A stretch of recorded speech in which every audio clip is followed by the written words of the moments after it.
We're back with a Fox News alert. The war in Ukraine impacting Americans with rising inflation. Inflation hitting another 40-year high this week at 7.9%.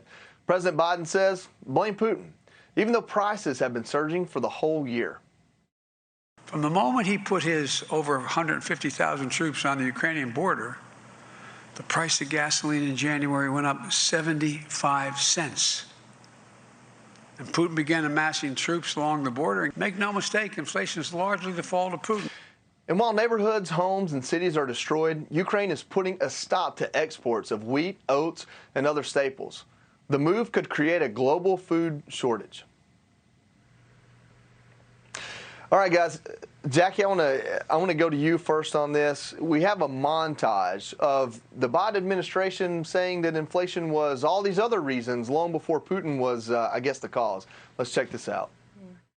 Most economic analysts believe that it will have a temporary or transitory impact. When people go to the grocery store and they're trying to buy a pound of meat, 2 pounds of meat, 10 pounds of meat, the prices are higher. That is, in his view, and the view of our Secretary of Agriculture, because of, you could call it corporate greed, sure.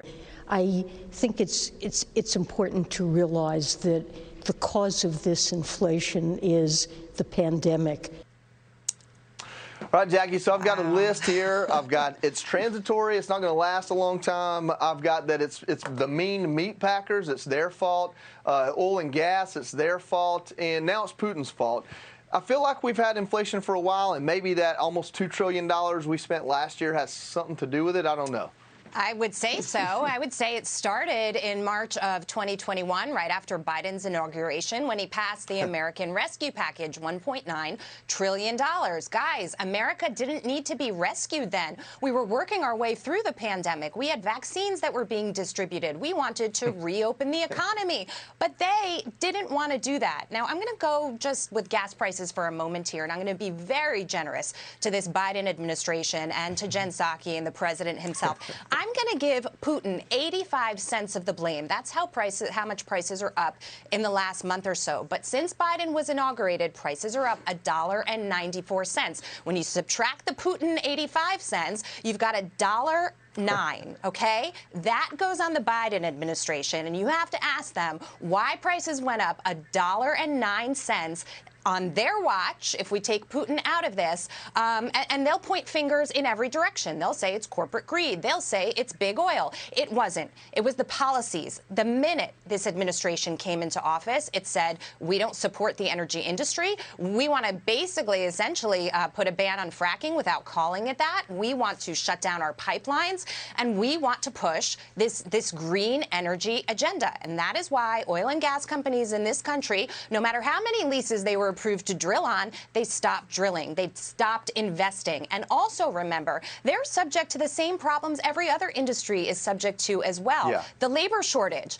the supply chain issue. They have parts coming from China that they need for those wells to be able to function and to be able to operate. So this, at its core, started with the administration, not the pandemic or anything else.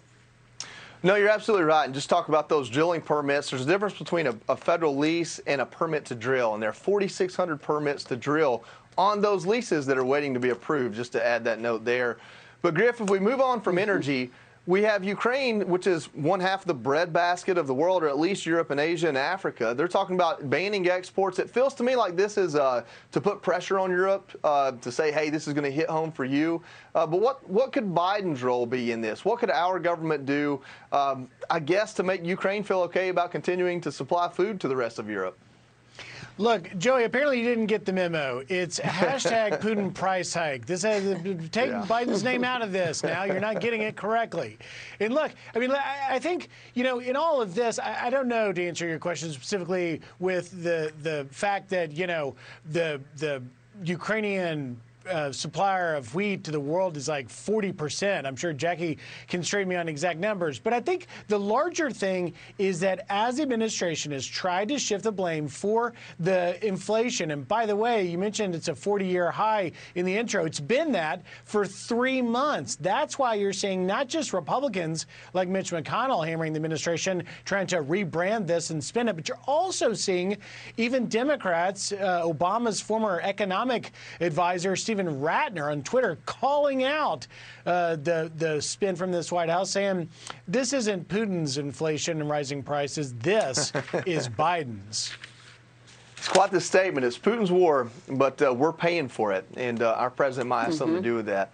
Rachel, there's a comedian out there. His name's Bill Maher. He's not always friendly with the Republicans, but he had a pretty bold statement about would this happen in the past administration. Let's take a look. If Putin thought Trump was really that supportive of him, why didn't he invade when Trump was in office? It's at least worth asking that question if you're not locked into one intransigent thought. Rachel, we can talk about why didn't he invade while Trump was in office. I really think that really leads into how strong this collusion narrative was if Putin was afraid to invade under Trump. But I want to ask you, what do you think President Trump would have done had this started under his watch, maybe a month ago, maybe before the invasion started? Do you think President Trump would have taken military action? How would he have prevented us from getting here? Well, if you look at the Trump years, one of the things that I really liked about Donald Trump is he didn't get us into new wars. So I was waiting during those 2 weeks when our government kept saying, you know, they're going to invade, they're going to invade, they're lining up their troops, they're getting everything. Yeah. So I was waiting for the U.S. government, our State Department, our diplomats to get together and find a peace accord, a way out of this, because the best war is the one that didn't start.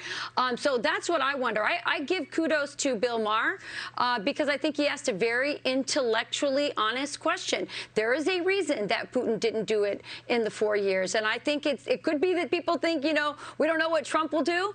But I think the real reason is we exuded economic and military strength during that period of time. Just this week, Joey, Congressman Biggs from Arizona wrote a really great op-ed. It was called "It Was a Wonderful Life Under Trump." And I think it was interesting because he laid out all the things, all the prosperity, all the good times, and that will be the challenge for the Biden administration, because we don't have to think back 15 or 20 years to the good times of the Trump years when we were in this record-breaking economy. It was just a couple years ago. He put our country first. He put our oil and energy first. And guess what? Other countries didn't think about doing things the way Russia did, like invading Ukraine, which is destabilizing the world right now and putting us in danger of nuclear war. Well, you know, if we make it through this okay, President Trump's leading the straw poll, and China's right around the corner. So I think this is an important conversation to have. All right. Hey, Sean Hannity here. Hey, click here to subscribe to Fox News YouTube page and catch our hottest interviews and most compelling analysis. You will not get it anywhere else.